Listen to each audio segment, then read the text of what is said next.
पुढे राष्ट्रवादी काँग्रेसचे आमदार एकनाथ खडसे यांनी मुख्यमंत्री देवेंद्र फडणवीस यांची भेट घेतल्यानं राजकीय वर्तुळात चर्चांना उधाण आलेलं होतं। मात्र यावर आता एकनाथ खडसेंनीच खुलासा केला आहे। त्यामुळे भाजप प्रवेशासंदर्भातील चर्चांचं खुद्द खडसेंनीच खंडन केलं। मुख्यमंत्री फडणवीसांसोबत कुठलीही राजकीय चर्चा झालेली नसून मतदारसंघातील विकास कामांसंदर्भात चर्चा झाल्याचं खडसे म्हणाले। तर मुक्ताईनगरमधील मुक्ताई मंदिर, सुतगिरणी, अभियांत्रिकी महाविद्यालय, अल्पसंख्याकांचे प्रश्न याबाबत मुख्यमंत्र्यांना पत्र दिलं असल्याचंही खडसेंनी स्पष्ट केलं। त्यांच्याशी बातचीत केली आमचे प्रतिनिधी इम्तियाज अहमद यांनी। सोबत एकनाथराव खडसे आपण त्यांच्याकडून जाणून मग काय सांगणार तुम्ही? काल मुख्यमंत्री यांची भेट घेतलेली आहे। माननीय मुख्यमंत्र्यांची भेट मी माझ्या मतदारसंघातील जिल्ह्यातील विकास कामांच्या संदर्भामधलं चर्चा करण्यासाठी घेतली होती। त्यांना मी काही निवेदनही दिले आणि त्या निवेदनाला अनुकूल प्रतिसाद त्यांनी दिला। भारतीय जनता पार्टीत प्रवेश करण्याच्या संदर्भामध्ये कुठलीही चर्चा त्यांची माझी झालेली नाही। या भेटीदरम्यान आपण असं बोललं जातं आहे की मंत्री गिरीश महाजनसुद्धा होते या भेटीनंतर, तर आपली काय चर्चा झाली आहे का गिरीश भाऊ यांची? देवेंद्रजींना भेटण्यासाठी मला कोणाला घेऊन जाण्याची आवश्यकता नाही आहे। मी एकटाच त्यांना भेटायला गेलो होतो आणि त्यांनी मला ती वेळ दिली होती, म्हणून त्या वेळेनुसार मी त्यांच्या बंगल्यावर पोहोचलो आणि चर्चा केली। लोकसभा असेल, विधानसभा असेल, यामध्ये चर्चा होती की खडसे हे भाजपमध्ये घरवापसी होणार आहे। तर आता तुम्ही भेट घेतल्यानंतर असं काही चर्चा वगैरे झाली आहे का या विषयावरती? ह्या सगळ्या अफवा आहे, निरर्थक चर्चा आहे। अशी कुठलीही चर्चा आमच्या भेटीमध्ये झालेली नाही। राजकीय विषयांवर सुद्धा चर्चा झालेली नाही। हो, आता राहिलेला आहे आपला मुक्ताईनगर तालुक्यामध्ये जे विकास कामे आहे, तर आता विकास कामे म्हणजे आता आपलं जे अल्पसंख्याक एक कॉलेज असेल, दुसरं एक मेडिकल कॉलेज असेल, काय विषयावरती काय चर्चा झाली आणि केव्हा ते मार्गी लागणार आहे? विविध विकास कामांच्या संदर्भामध्ये मी त्यांना निवेदन दिलं। इथलं सहकारी सूतगिरणीच्या संदर्भामध्ये, अल्पसंख्याकांचं जे इंजिनिअरिंग कॉलेज आहे त्या संदर्भामध्ये, मुक्ताईनगरच्या मंदिराचा जो विकास थांबलेला आहे त्याच्या संदर्भात, अशा विविध विषयांमध्ये मी चर्चा केली। विकास कामांच्या पलीकडे कोणतीही चर्चा त्यांच्याशी झालेली नाही। इम्तियाज अहमद, न्यूज 18 लोकमत, मुक्ताईनगर। तर धाराशिवमध्ये सोयाबीन खरेदी केंद्राच्या कारभारावर शेतकरी संतप्त झाले। संतप्त शेतकऱ्यांकडून रास्ता रोको करण्यात आला। शेतकऱ्यांनी तुळजापूर, सोलापूर, लातूर महामार्ग अडवून धरलाय। सोयाबीन खरेदी केंद्रावर 5 दिवसांपासून रांगा लावून देखील सोयाबीन खरेदी होत नसल्यानं शेतकरी संतप्त झाले। शेतकऱ्यांच्या आंदोलनामुळे महामार्गावरील वाहतूक ठप्प झाली आहे। खरं तर सोयाबीन खरेदीची मुदत उद्या संपणार आहे। रांगा लावून देखील मुदतीत सोयाबीन खरेदी होत नसल्यानं शेतकरी चांगले संतापले। मुदतवाढ देण्यापेक्षा आमचं सोयाबीन खरेदी करा किंवा त्याचं लेखी आश्वासन द्या, तेव्हाच आंदोलन माघारी घेतलं जाईल, मागे घेतलं जाईल असं शेतकऱ्यांनी म्हटलंय। अधिक तपशील आपण जाणून घेणार आहोत। आमचे प्रतिनिधी बालाजी निरफळ आत्ता क्षणाला आपल्याबरोबर आहेत। बालाजी, गेले 4 दिवस झाले सोयाबीन खरेदी करता म्हणून या शेतकऱ्यांनी रांगा लावलेल्या आहेत। का अजून त्यांचं सोयाबीन खरेदी झालं नाही आणि त्यातनंच त्यांनी आंदोलनाचं हे अस्त्र उपसलंय का?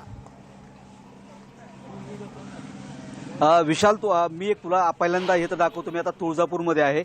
तुळजापूरमध्ये आपण या जर बाजूला बघितलं तर ह्या वाहनाच्या रांगा लागलेल्या आहेत आणि ह्या वाहनाच्या रांगा ज्या आहेत ते सोयाबीन खरेदीसाठी शेतकऱ्यांनी केलेल्या आहेत। हा तुळजापूर बाजार समिती, कृषी उत्पन्न बाजार समिती नावाजलेली बाजार समिती, आणि याही बाजूला बघितलं तर सगळ्या रस्त्यावरती जे आहे ते सोयाबीनच्या वाहनांच्या रांगा लागलेल्या आहेत। इथं बाजूला खरेदी केंद्र आहे, खरेदी केंद्र, इथं सोयाबीन खरेदी केलंय। मात्र 5-5 दिवसापासून आपण शेतकरी बघू शकतो, हे शेतकऱ्यांची गर्दी आहे। हे शेतकरी बघितलं तर 4-4, 5-5 दिवसापासून जे आहे ते फिरत आहेत, याच ठिकाणी उभा आहेत।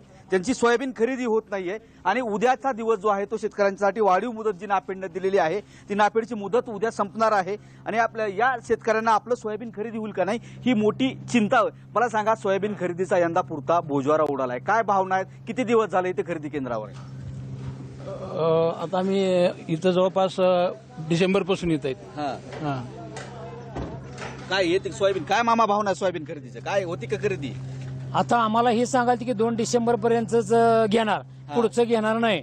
आता 6 डिसेंबर सांगतेत, म्हणजे 8 डिसेंबर सांगतेत, पण आता 300 ते 400 लोकांची नोंदणी झाली। ती माल घ्यायला पाहिजे ना तुम्ही नोंदणी झाली तरी। किती दिवसापासून, कधी लावलं तुम्ही सोयाबीनला नंबर? सोयाबीनला नंबर लावून डिसेंबर मध्ये लावलं आम्ही ऑनलाईन। आणखी सोयाबीन लागलेलं नाही, नंबर लागला, SMS आलाय? हा SMS आलाय की काय भावना आहे सांगा? 15 डिसेंबर ते 15 जानेवारी बारदाना नसल्यामुळे सोयाबीनची खरेदी बंद आहे आणि हे मुदत आम्हाला वाढवून मिळावी एवढीच आमची अपेक्षा आहे. काय सांगाल इथं तुम्ही आता सातत्यानं पाठपुरावा करताय, काय तुळजापुरात आज रस्त्यावर पण उतरला होता? परिस्थिती आज तुळजापुरात अशी झालेली आहे की गेले 2-3 महिने झाले तुळजापूर तालुका खरेदी विक्री संघामार्फत हे सोयाबीन केंद्र चालू झालेले आहे.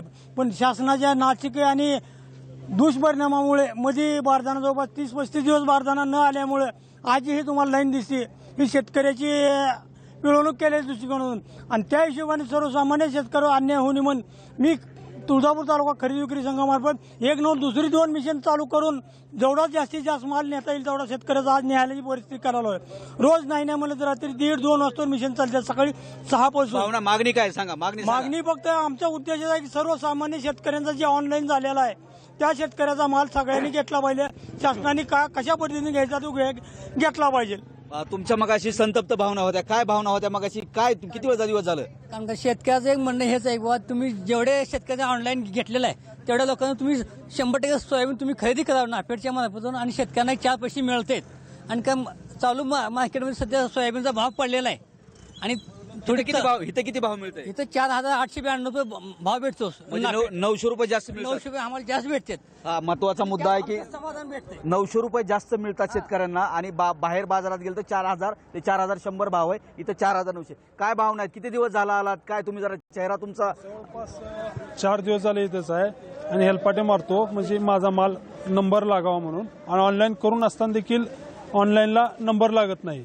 म्हणजे आता सध्या म्हणजे ह्यांचे बी काय चूक नाही यात, शासनानंच असा उद्याचा दिवस दिलेला आहे. विशाल, एकूण जर बघितलं तर धाराशिव जिल्ह्यात जवळपास 22 खरेदी केंद्र आहेत.